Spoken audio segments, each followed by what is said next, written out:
Dear viewers, IELTS is a high-stakes exam that can influence one's future. You want to go to Canada, Australia, or any other English-speaking country for education or work? Then let's get serious about the IELTS exam. I'm sure many test takers are very serious and want to obtain a desirable score in the shortest possible time. And I believe you are one of those.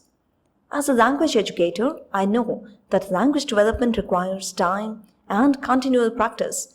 And this series aims to make things easy, understandable, and crystal clear in terms of every aspect possible. It has been noticed that some students are not fully aware of the language learning process, so they enter a prep course with unrealistic goals. Additionally, some students think that IELTS will be like other exams, like their mathematics, science, or other competitive exams that they have taken in the past. With this false assumption, they believe that cramming and memorizing information will allow them to succeed. Language skills have a lot to do with cognitive skills, and remember, we can train ourselves and work on developing it. Moving on, in my previous videos, I have taken you all through various evaluation parameters and terms that always scared you. Hope you now have a better understanding and are relaxed about the jargon used in IELTS. You know what? The evaluation criteria for the speaking test has some controversial expectations.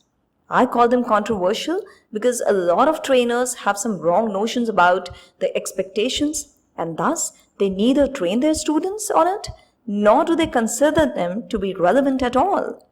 Rather, a lot of people argue and call or tag them as myths. So let us discuss those controversies and justify their importance. Speaking on a topic, in fact any random topic, and the cue card involves task achievement, coherence, cohesiveness, lexical resource, and grammatical range and accuracy. All of this is a part of evaluation criteria, already discussed in the previous videos. However, is it only this or anything beyond this? Some candidates, and surprisingly some trainers too, believe that it doesn't matter how we speak, it is only the content. According to them, you must answer what is asked. Well, the secret behind a well-spoken answer is also the way it is spoken. And before you disagree with what I just said, let me justify it. When you say something, it has to be spoken fluently and in a manner that it sounds what it means. For example, if I have to tell you how elated I am to see your IELTS result, I have to be expressive in my speech in a certain way, right? Let me share a few examples. Congratulations! I'm so happy. Way to go, my dear friend. Hey, you're getting married? That's quite a pleasant surprise for me. Oh God, I don't know why he has to behave like this every time.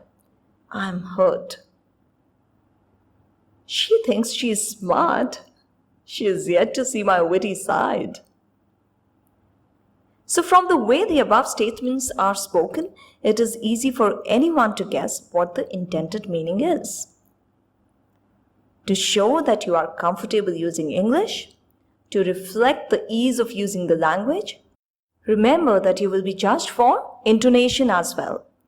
Intonation, also called the music of languages, it is the rise and fall of your voice when you speak. Perhaps you do not even think about it, but you use this as a communication tool when you use your mother tongue. And you should try to do the same when speaking in English. And of course, in your IELTS speaking test. So friends, speech clarity and pronunciation, volume, tone, pitch, speed, voice modulation, and of course fluency all get evaluated during the IELTS speaking test. Let us start with speech clarity and pronunciation. I'm sure you all have come across people who are unable to speak clearly. They either eat words or mispronounce letters. It could also be due to mother tongue influence, which sometimes is so strong that it spoils the other languages too. The ability to speak clearly and pronouncing the words correctly so that the listener does not have to make special efforts to understand the speech is a part of speaking test evaluation criteria. Hello, hello, mic testing. Am I loud and clear? Yes, volume. It should be loud enough to be heard, but not so loud that it hurts. So careful. Tone. Mind it. Your tone can make it or break it.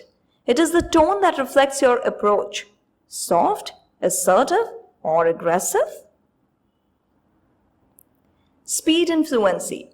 So we can't always blame the transport system when it comes to timings. Sometimes our mind has a missync with our tongue and we either speak boring slow or we give a rash of words. So watch your speed. On the other hand, it has been noticed that fluency is often misunderstood as speed. In fact, it has nothing to do with speaking fast. One's ability to speak continuously at his natural pace, without taking unnecessary pauses, and without much hesitation is what we call fluency.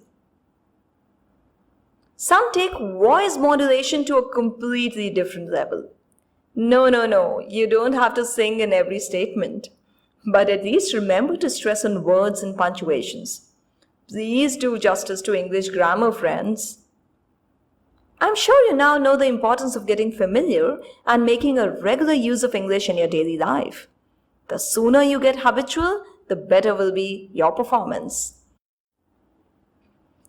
If you're one of those who doesn't have an English-speaking environment, do take help from a well-experienced trainer who can train you in developing the skill.